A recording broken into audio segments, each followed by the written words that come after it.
Tem uma frase que ninguém gosta de ouvir, mas que muita gente precisa escutar. A pessoa que mais está te destruindo provavelmente não é seu inimigo. É alguém que você ama. E esse é exatamente o problema. Quando é um desconhecido que nos machuca, a resposta é simples: a gente se afasta.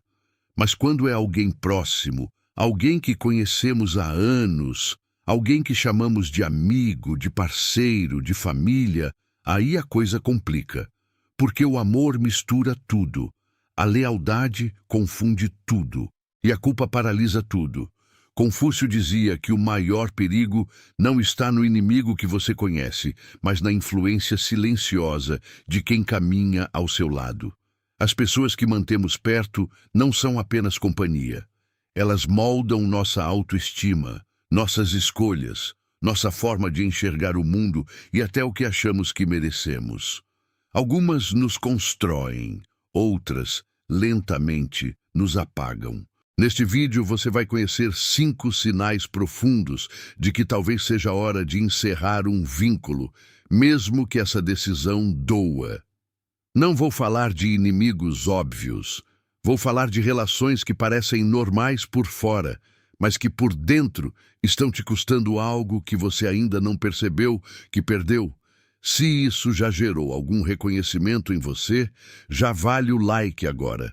E se você ainda não se inscreveu no canal, esse é um bom momento. Porque o que a gente discute aqui não é conteúdo de autoajuda superficial, é filosofia aplicada à vida real. Vamos começar com uma pergunta simples. Depois de estar com essa pessoa, você se sente mais leve ou mais pesado? Pensa bem antes de responder. Existe um tipo de cansaço que não aparece no exame de sangue. Não é falta de sono, não é falta de vitamina, é o cansaço de conviver com alguém que sistematicamente drena quem você é. E o mais cruel desse cansaço é que ele vem embrulhado em normalidade. Você não consegue apontar um momento específico em que tudo desmoronou. É gradual, é sutil, é quase invisível. E é exatamente por isso que é tão perigoso. A maioria das pessoas que está em uma relação emocionalmente destrutiva não sabe que está, porque não há gritos todos os dias, não há agressões explícitas. Há algo pior. Há um desgaste silencioso que vai aos poucos fazendo você duvidar de si mesmo, das suas emoções, das suas percepções, do seu valor. Confúcio entendia isso com uma clareza assustadora. Ele dizia que o homem que anda com os errados não percebe que está se tornando um deles, não porque é fraco, mas porque a convivência molda, sempre molda. Então vamos falar sobre o primeiro sinal. Aquele que quase todo mundo ignora porque parece pequeno demais para importar. Você sai de toda conversa com essa pessoa se sentindo menor do que entrou. Não necessariamente porque ela te xingou, não porque ela foi cruel de forma explícita, mas há algo nos comentários dela, nas comparações que ela faz, nas brincadeiras que ela insiste em chamar de brincadeira. Há uma sutileza que machuca de um jeito que é difícil de nomear, porque quando você tenta falar sobre isso, parece exagero, parece fraqueza, parece que você está sendo sensível demais. E é aí que mora o perigo. Porque o dano não está no insulto óbvio, está no acúmulo, está na frequência. Está no fato de que, com o tempo, você começa a internalizar aquela voz, começa a repetir para si mesmo o que ela diz sobre você. E um dia você percebe que o maior crítico que você tem não está mais fora de você, está dentro. Relacionamentos que te fortalecem existem. Eles são possíveis, e quando você está em um assim, você sai de cada conversa com mais clareza, mais energia, mais vontade de ser quem você é, não com a sensação de que precisa se provar para alguém que nunca vai reconhecer seu valor de verdade.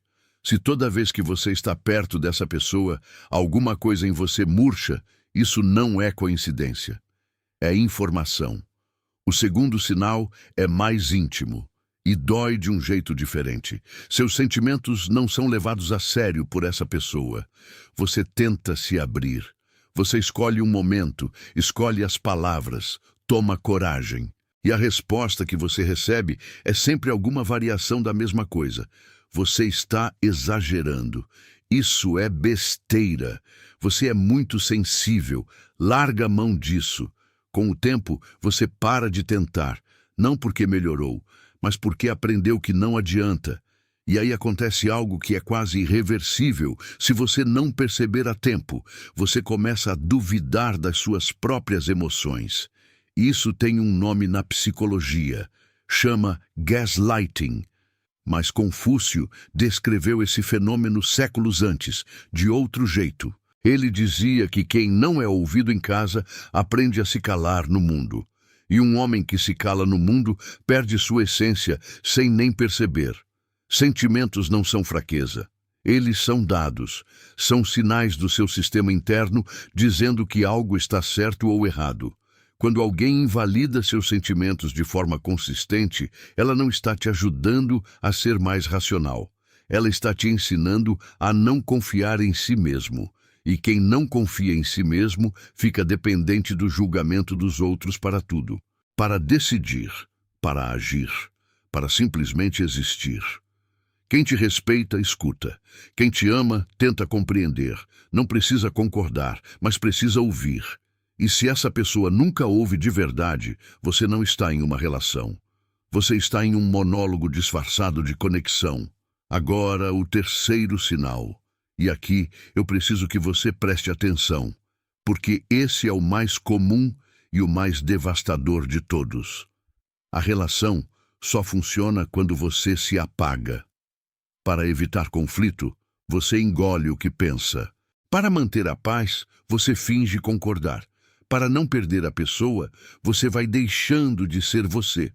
Vai abrindo mão das suas opiniões, dos seus gostos, dos seus limites, dos seus sonhos. Vai moldando quem você é para caber no espaço que essa pessoa te deixa ocupar. E sabe o que é mais assustador?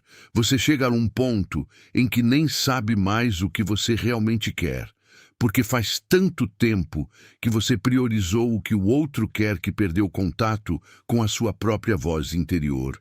Isso não é amor. Isso é prisão emocional. E o pior tipo de prisão é aquela onde você mesmo carrega a chave, mas foi convencido de que não tem o direito de usá-la. Confúcio falava muito sobre autenticidade. Para ele, a base de qualquer vida bem vivida era o alinhamento entre o que você pensa, o que você fala e o que você faz. Quando uma relação exige que você quebre esse alinhamento constantemente, ela não está te completando, está te fragmentando. E aqui eu preciso ser direto com você, porque esse é o ponto onde muita gente trava. Você já deve ter chegado nesse momento antes. Aquele momento em que você percebe que está irreconhecível para si mesmo, que olha no espelho e não sabe bem quem é a pessoa que está te olhando de volta, que as coisas que você amava fazer foram sumindo, que os sonhos que você tinha foram ficando para depois, e o depois nunca chegou. Isso tem um custo que não aparece de uma vez. Aparece em pequenas mortes cotidianas, na vontade que vai embora, na alegria que some, no cansaço que não passa com descanso, e o tempo que passa nessa condição não volta. Isso é o que mais dói quando a gente finalmente acorda, mas acordar ainda é possível. Sempre é possível. E a consciência de onde você está é o primeiro passo para sair de lá. O quarto sinal é sobre padrão. E padrões são mais reveladores do que qualquer palavra que alguém possa te dizer. Essa pessoa só aparece quando precisa de algo. Ela some por semanas, às vezes meses. Não pergunta como você está. Não se lembra do que é importante para você, mas quando ela precisa, quando tem um problema, quando quer um favor, quando está passando por algo difícil, ela está lá, na sua porta, no seu celular, com aquela familiaridade que faz você sentir que a relação ainda existe, e você ajuda, porque você se importa, porque você é leal, porque no fundo ainda acredita que essa pessoa é quem ela foi um dia, ou quem você esperava que ela fosse. Mas preste atenção no padrão, não no que ela diz, no que ela faz, consistentemente, ao longo do tempo. Relacionamentos verdadeiros são feitos de reciprocidade. Não precisa ser perfeito, não precisa ser exatamente igual dos dois lados em todo momento, mas precisa haver troca real. Precisa haver presença nos dois sentidos. Precisa haver alguém que também te pergunta como você está, que também aparece quando você precisa, que também se lembra de você quando não precisa de nada. Quando só um lado doa e o outro apenas recebe, isso não é uma relação. É uma função, e você não é uma ferramenta emocional de ninguém. Confúcio dizia que a amizade verdadeira é aquela que te corrige quando você erra e te apoia quando você cai. Não aquela que aparece só para se beneficiar da sua força e some quando você precisa da dela. Agora, chegamos ao quinto sinal. E esse é o mais profundo de todos, aquele que toca em algo que vai muito além dessa relação específica, que toca em quem você está se tornando. Você permanece nessa relação por medo, culpa ou obrigação, não por amor real, não por conexão genuína, não porque faz bem para você. Você fica porque tem medo de machucar, porque se sente responsável pela estabilidade emocional dessa pessoa, porque a família vai falar, porque vai parecer ingratidão, porque você já investiu tanto que parece um desperdício sair agora, porque você não sabe bem quem você é sem essa relação.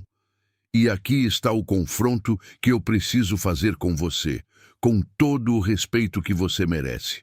Permanecer onde não há respeito, onde não há reciprocidade, onde você precisa se apagar para existir, isso não é lealdade. É autossabotagem disfarçada de virtude. Existe uma diferença enorme entre ser leal a uma pessoa e ser leal a uma versão idealizada de quem essa pessoa poderia ser. Uma diferença entre amar alguém e sacrificar sua própria saúde emocional na esperança de que um dia as coisas mudem. Uma diferença entre ter paciência e ter medo de ir embora. Confúcio ensinou que o homem superior conhece a si mesmo, conhece seus valores e age em acordo com eles, mesmo quando é difícil. Especialmente quando é difícil. Porque é nos momentos difíceis que o caráter se revela. É nesses momentos que você descobre se está vivendo de acordo com o que acredita ou apenas sobrevivendo de acordo com o que os outros esperam de você. E aqui está a pergunta que eu quero que você carregue com você depois que esse vídeo acabar. Se você tirar o medo, tirar a culpa, tirar a pressão externa, tirar o hábito, o que sobra? O que te mantém nessa relação quando tudo isso vai embora? Se a resposta for vazia, ou se a resposta for silêncio, você já sabe o que isso significa. Encerrar um vínculo não significa que você odeie alguém, não significa que você é ingrato, não significa que você jogou fora o que foi bom. Significa que você está escolhendo, talvez pela primeira vez em muito tempo, colocar sua saúde emocional, sua dignidade e seu futuro no centro da sua própria vida. Isso não é egoísmo. Egoísmo é exigir que alguém se destrua para satisfazer suas necessidades. Cuidar de si é responsabilidade, é o pré-requisito de tudo, porque você não consegue ser presença boa para ninguém quando está vazio por dentro. Pensa numa árvore que foi crescendo torta porque foi plantada perto de uma parede. Com o tempo, ela se adaptou à parede, aprendeu a existir em torno dela, mas a parede nunca foi o ambiente natural da árvore. E quando a parede finalmente cai, a árvore precisa de um tempo para aprender a crescer para cima de novo, para encontrar o sol por conta própria. Você pode ser essa árvore, e o sol ainda está lá. A decisão mais difícil, às vezes, é a mais libertadora. Proteger sua paz não é abandono, é coragem. É o ato mais honesto que você pode praticar consigo mesmo, e de um jeito paradoxal, também com a outra pessoa. porque permanecer em uma relação por medo ou culpa não ajuda ninguém. Mantém os dois presos em algo que já não serve a nenhum dos dois. Então eu te pergunto agora, com toda a honestidade que esse espaço permite, qual dessas 5 situações você reconheceu na sua própria vida? Qual delas tocou em algo que você vinha tentando não olhar? Não precisa responder para mim, mas responda para você. E se você acha que tem alguém na sua vida que precisa ouvir isso agora, que está passando por algo parecido e ainda não encontrou as palavras certas para entender o que está sentindo, compartilha esse vídeo com essa pessoa. Às vezes, a coisa mais generosa que você pode fazer por alguém é entregar a ela exatamente o que ela precisava ouvir, mas não sabia como pedir. Me conta nos comentários qual dos 5 sinais mais pegou em você e por quê. Não precisa ser longo. Pode ser uma frase. Mas eu quero saber, porque cada história que aparece aqui me lembra por que esse trabalho importa. Cuida de você. Confúcio dizia que cultivar a si mesmo é o começo de tudo. E ele estava certo.